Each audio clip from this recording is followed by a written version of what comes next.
नमस्कार। चलिए आज बात करते हैं कि हम ये कैसे निर्धारित कर सकते हैं कि हमारे बच्चों के दोस्त और उसकी कंपनी अच्छी है। हमने अपनी ज़िंदगी जिस तरह से जी है, हम भी ये जानते हैं कि अगर हमारी कंपनी अच्छी नहीं है तो उसका हमारे जीवन पे कितना बुरा असर पड़ता है, और ये चीज़ हमारे बच्चों के लिए और भी इम्पॉर्टेंट है। हम अगर देखें, हमारे बच्चे अभी रिसेंटली एक यूट्यूबर है, वो लड़का, उसका नाम है ईशान शर्मा। उसने अपने वीडियो में डाला या मैंने कहीं पढ़ा, उसने लिखा कि वो अमेरिका गया हुआ है और उसने ये कहा कि जो एनवायरनमेंट उसने सैन फ्रांसिस्को में देखा, वहाँ ये देखा उसने कि फेलियर को सेलिब्रेट किया जाता है। वहाँ पे एक गिविंग का कल्चर है। अगर मैंने अपनी ज़िंदगी में पैसा बनाया है तो मैं अपने पैसे का कुछ हिस्सा निकाल के उन लोगों में डिस्ट्रीब्यूट करूँगा जो अपनी कंपनियाँ खड़ी करना चाहते हैं। वहाँ का एनवायरनमेंट जो है वो ये है, ट्राई करते रहो, हम हमेशा ट्राई करते रहो, और सक्सेस या फेलियर उसका हमारे पे बस में नहीं है, बट कीप ऑन ट्राइंग। वहाँ पे ये चीज़ जो है, कह रहा है मेरी एनवायरनमेंट से मैंने सीखी, जिन लोगों से मैं मिला उनसे मैंने ये सीखी, जो मेरे दोस्त वहाँ थे जिनसे मैंने बातें की उनसे मैंने ये सीखी। तो हमारी ज़िंदगी में हमारे दोस्तों का, हमारे मित्रों का, जो हमारा इनर सर्कल है, उसका हम पे बहुत असर पड़ता है। उनके चलते हमारी एनवायरनमेंट का भी हमारे पे बहुत असर पड़ता है। बहुत साल पहले की बात है, एक पेरेंट, जब मैं टीचर होती थी, एक पेरेंट मेरे पास आए और उन्होंने कहा अचानक से मेरा बच्चा जो है वो बहुत ज़्यादा बैड लैंग्वेज यूज़ करनी शुरू कर दी है उसने। हर बात में वो कोई ना कोई अपशब्द का प्रयोग करता है। पहले तो मेरा बच्चा कभी ऐसे नहीं करता। तो उन्होंने कहा मैम, आपने नोटिस किया है कि मेरे बच्चे के आजकल कोई फ्रेंड्स का सर्कल तो नहीं चेंज हुआ? तो इंटरेस्टिंगली ना, क्योंकि मुझे अपने क्लास के स्टूडेंट्स इतने ज़्यादा अच्छे लगते थे, मुझे लगता था यही मेरी दुनिया है, तो अपने बच्चों को बहुत अब कॉन्स्टेंटली और बहुत माइन्यूटली ऑब्जर्व करती थी। क्योंकि एज अ टीचर आपका जॉब सिर्फ ये नहीं है कि आप अकेडमिकली अपने बच्चों का ध्यान रखें, आपका जॉब ये भी है कि आप इमोशनली उनको गाइड करें। तो मैंने ऑब्ज़र्व किया था कि इस पर्टिकुलर बच्चे का सर्कल जो है, फ्रेंड सर्कल, वो चेंज हो गया है। तो मैंने उनके पेरेंट्स से कहा जी हाँ, मैंने ऑब्ज़र्व किया है कि ये बच्चा पहले जिन बच्चों के साथ पढ़ता था, बैठता था, रिसेस में रहता था, उससे चेंज होकर अभी दूसरे ग्रुप में चला गया है। उस ग्रुप के जो बच्चे हैं वो ज़्यादातर थोड़े एग्रेसिव हैं और वो थोड़े से ज़्यादा शरारती भी हैं, और वो सारा टाइम कूल दिखने के चक्कर में बैड लैंग्वेज का अप्रोच करते हैं। बट मुझे जो बात सबसे अच्छी लगी वो ये लगी कि इस पेरेंट ने बहुत जल्दी इस चीज़ को समझ लिया कि उनके बच्चे को ये चैलेंज आ रहा है। That I thought was absolutely brilliant. उन्होंने इमीडिएटली ये बात पकड़ी, और ये बात हम तभी पकड़ सकते हैं जब हम बहुत ध्यान से अपने बच्चों का बिहेवियर ऑब्जर्व करें, जब हम उनके साथ रोज़ बैठ के बात करें, जब हम उनके स्कूल की पीटीएम मीटिंग्स में जाएं, जब हम उनके बिहेवियर का, वो फ़ोन पे कैसे बात करते हैं, उनके दोस्तों को घर पे बुलाएं और देखें वो बच्चे कैसे बिहेव कर रहे हैं। तो इन सब चीज़ों से हम अगर इन पे तवज्जो देंगे, उनको ध्यान से ऑब्ज़र्व करेंगे, तो हमें पता चलेगा हमारे बच्चे की कंपनी कहाँ से आ रही है और कैसी है। तो पहली टिप जो है वो ये है, आपको पता होना चाहिए कि आपके बच्चों के दोस्तों के नाम क्या हैं। वो बच्चे उनकी क्लास में हैं, वो बच्चे उनकी स्कूल में हैं, या वो शाम को पार्क में जाते हैं, वहाँ मिलते हैं। तो आपके बच्चों की कंपनी, दोस्तों के नाम का पता होना आपको बहुत ज़रूरी है।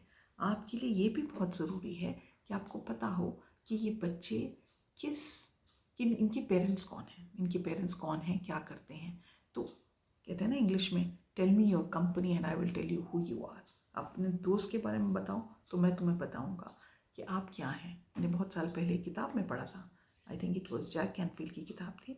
उसमें उन्होंने ये लिखा था कि हर इंसान उन 5 लोगों का एवरेज होता है जिनके साथ वो सबसे ज़्यादा समय व्यतीत करता है। तो अगर आप सोचें, वो 5 लोग आपकी ज़िंदगी में कौन से हैं जिनको आप दोस्त मानते हैं, उनका आपकी ज़िंदगी में पॉजिटिव या नेगेटिव असर है, ये जानना भी बहुत ज़रूरी है। तो पहली टिप हो गई कि बच्चों के नाम पता होनी चाहिए। दूसरी, कॉन्स्टेंटली जब भी पेटीएम मीटिंग होती है, आप एफर्ट करें, बोथ अगर सिंगल पेरेंट है तो ज़रूर जाएं, अगर एज अ कपल हैं तो ज़रूर जाएं। हस्बैंड वाइफ को पेटीएम मीटिंग अटेंड करना बहुत ज़रूरी है और उसमें ये सवाल पूछना कि मैम आपके हिसाब से मेरे बच्चे की कंपनी कैसी है, ये सवाल करना पेटीएम मीटिंग में अत्यंत आवश्यक है। जब आप ये सवाल अपनी पेटीएम मीटिंग में पूछेंगे उस वक़्त आपको ये अंदाज़ा होगा जो टीचर का रिफ्लेक्शन है आपके बच्चे की कंपनी पर। आपका बच्चा 7 से 8 घंटे रोज़ स्कूल में बिताता है। स्कूल में बुलिंग के इंसिडेंट्स होते हैं। अगर आपका बच्चा बुली हो रहा है या आपका बच्चा कि सडनली उसके बिहेवियर में चेंज है, टीचर उस चीज़ को ऑब्जर्व करती है। तो it's very important you ask the teacher and you make a point to go to the PTM meeting. Third important thing है कि आपका बच्चा पढ़ाई के अलावा क्या कर रहा है, उस पर आपकी नज़र होनी चाहिए। क्या वो अपनी अटेंशन सारा टाइम मोबाइल्स पे लगा रहा है? क्या वो चैट रूम्स में है? आप क्या ये जानते हैं cyber bullying and sexual advances on in the internet space is a very big issue across the world. आपके बच्चे का अगर छोटी उम्र के बच्चे हैं तो आपका अपने कंप्यूटर पे चाइल्ड लॉक होना बहुत ज़रूरी है। पॉर्न साइट्स जो लोग चलाते हैं वो रीच आउट करते हैं यंग बच्चों की तरफ, राइट। तो ये बहुत ज़रूरी है कि आपके बच्चों की गतिविधियाँ क्या हैं। पढ़ स्कूल जाता है, आपको पता चलना चाहिए उसके क्लासमेट्स कौन से हैं, किन से उनकी दोस्ती है। पेटीएम मीटिंग में जाना ज़रूरी है और घर आने के बाद वो किन बच्चों के साथ खेल रहा है, क्या कर रहा है अपने फ्री टाइम के साथ। पार्क में जा रहा है तो कौन से बच्चों के साथ खेल रहा है। वो बच्चे अपशब्द यूज़ करते हैं, बैड लैंग्वेज यूज़ कर सकते हैं, क्योंकि हमारे बच्चे जब बड़े हो रहे हैं वो दुनिया का सब चीज़ें नज़र आ रही हैं उनको ये भी नज़र आ रहा है कि मेरी प्यूबर्टी हो रही है, मेरी बॉडी चेंज हो रही है। अगर ऑपोजिट जेंडर में भी चेंजेस आ रहे हैं, उन चीज़ों को ऑब्जर्व करते हैं। ऑपोजिट जेंडर को लेकर चाहे वो लड़की हो या लड़के हों, दुनिया जहान के अपशब्द कहे जाते हैं, दुनिया जहान की कमेंट्री होती है। इन चीज़ों को नॉर्मल वे में डील करना बहुत ज़रूरी है। मेरे फादर एक बार मुझसे ये कहा था कि अगर आप किसी भी पूरी कंपनी में हैं तो मैंने आपसे जितने साल आप पे अच्छा काम किया है वो सब धरा का धरा रह जाएगा, क्योंकि आपकी कंपनी आपको इतना इन्फ्लुएंस करेगी कि आप ये भूल जाएंगे कि मेरे संस्कार क्या हैं, मेरे घर का वातावरण क्या है। तो इस चीज़ पे कॉन्स्टेंटली नज़र रखना बहुत ज़रूरी है। एक और चीज़, आपको अपने बच्चों के जो फ्रेंड्स हैं उनके पेरेंट्स से थोड़ा बहुत आपका मिलना जुलना होना चाहिए। आपको ये पता होना चाहिए कि उनके पेरेंट्स क्या करते हैं। मैं ये नहीं कह रही उनको आपको अपने बेस्ट फ्रेंड्स बनाना है, but you should be available on a call. आप एक दूसरे को फ़ोन पे बात कर सकते हैं, आप एक दूसरे की बारे में जान सकते हैं कि वो बच्चा क्या कर रहा है, क्या है नहीं कर रहा है, बहुत ज़रूरी है।